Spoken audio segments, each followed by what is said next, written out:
சகல வேதங்களும் உபனிஷத்துக்களும் அம்பாளை பத்தி ரொம்ப சொல்லியிருக்கு. அம்பாளை பத்தி பேசாத வேதம் இல்லை, உபனிஷத்துக்கள் இல்லை.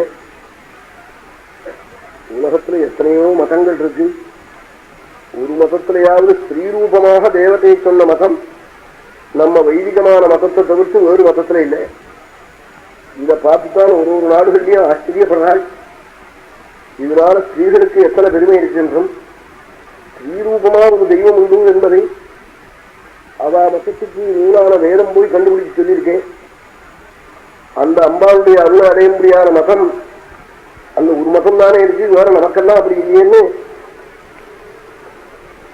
வெளிநாடுகள்ல உள்ள மேகாவிகள்லாம் ஆச்சரியப்படுறாள். உட்ராப்புகளுடைய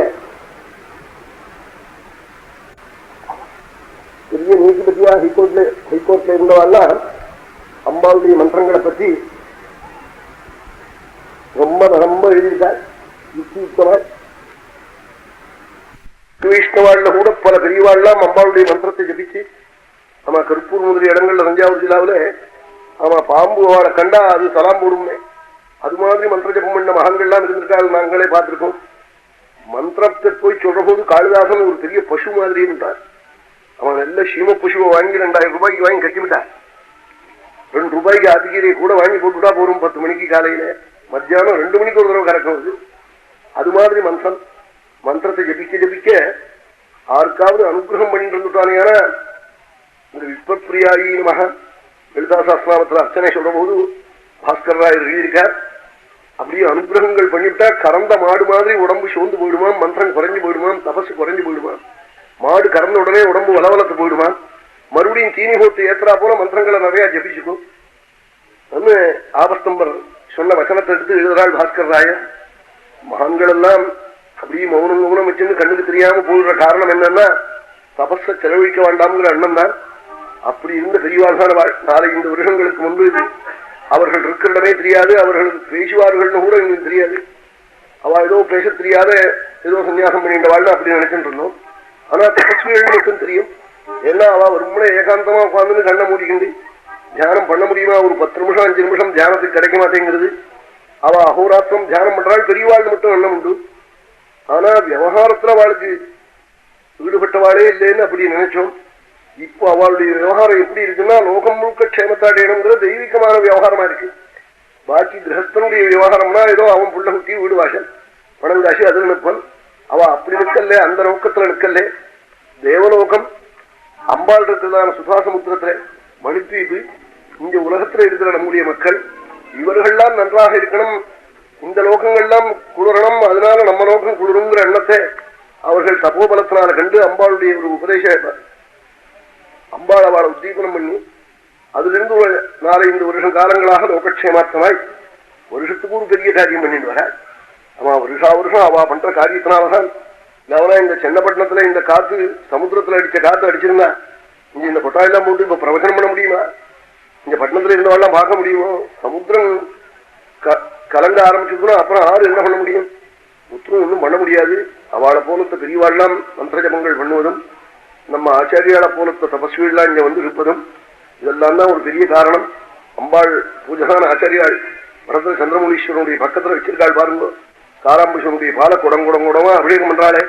என்னத்துக்காக பண்றாள்? இங்க புவனேஸ்வரி 5 அடி உயரம் இங்க பிரதிஷ்டை பண்ணிருக்காள். இங்க ஏதோ புவனேஸ்வரி இங்க பாக்குறேனே இதே மாதிரி தான் அங்க அதுவா இதுவான்னு அப்படி தோண முடியும், அப்படி பார்க்க முடியாத ரீதியில ரத்னம் இருவாள். இந்த காரியங்கள்லாம் ரத்னம் இருவாளாக தான் பண்ண முடியும். இது மாதிரி உத்தரவு பண்ண முடியாது. புவனேஸ்வரினா எப்படி பாருங்களேன், நேர பேசுறாள். அந்த குருவாயூரப்பன்னா நேரம் நிற்கிறாள். இந்த படத்தை பார்த்துட்டா அப்புறம் இனிமே குருவாயூர் போவானே அப்படி எழுதி வச்சிருக்காள். எந்த காரியம் செஞ்சாலும் அழகாத்தான் செய்யுது. அதுக்கு காரணம் சுத்தமான மனசு. ரத்னமீர்வாளுடைய மனசு இருக்கே, நல்ல மனசு. அவருக்கு சேர்ந்தவாள்லாம் அப்படி வந்து அமைகிறாள். ஆனா இல்லைன்னா அவரோட சேர்ந்து இருக்க முடியாது. மனசு நல்லா இல்லைன்னா நாராயணீர்வாடோ விக்னாயிர்வாடோ டி.எஸ். கிருஷ்ணமூர்த்திர்வாடோ இன்னும் ஆஸ்திகால் எல்லாரும் அவர்களுக்கு அனுகூலமாக இருக்காள். அவர் எது பண்ணாலும் நன்றாகத்தான் பண்ணுவாள். இது மாதிரி வேற இன்னொருத்தர் பண்ண முடியாது.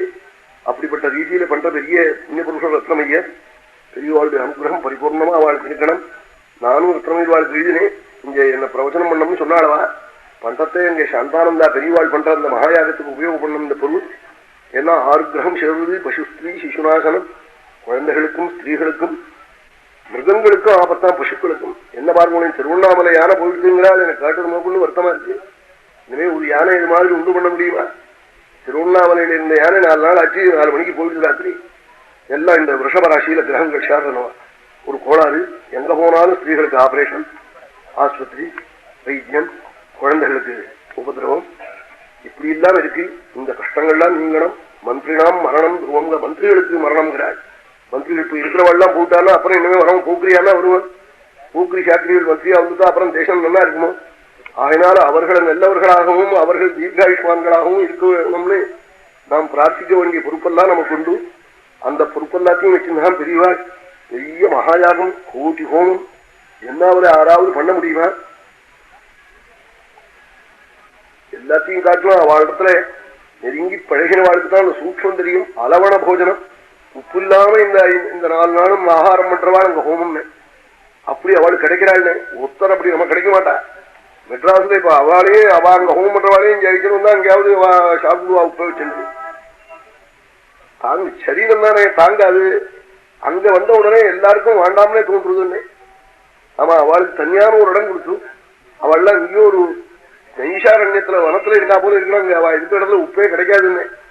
அப்படிப்பட்ட இடத்துல அவளை பெரிய வாழ்லாரையும் கொண்டு போய் உபாசகால வச்சு அந்த 4-5 நாளும் இங்க நடக்கிற வைபவங்களை நேரம் வந்து பார்க்கிற வாழ்க்கை தான் தெரியும். நான் நேரம் போய் பார்த்ததுனால இதை பத்தி சொல்றேன். அவர்களால அது மாதிரி நடத்த முடியும். அது மாதிரி லவணம் இல்லாம உப்பு இல்லாம ஆகாரம் பண்ணி அந்த மந்திரத்தை ஜபிச்சு ஹோமம் பண்றாள் பாருங்கள். இந்த சிலஹோமம் இருக்கே, அது பெரிய ஹோமம். வேதத்துல போய் ரொம்ப சொல்லிருக்கு.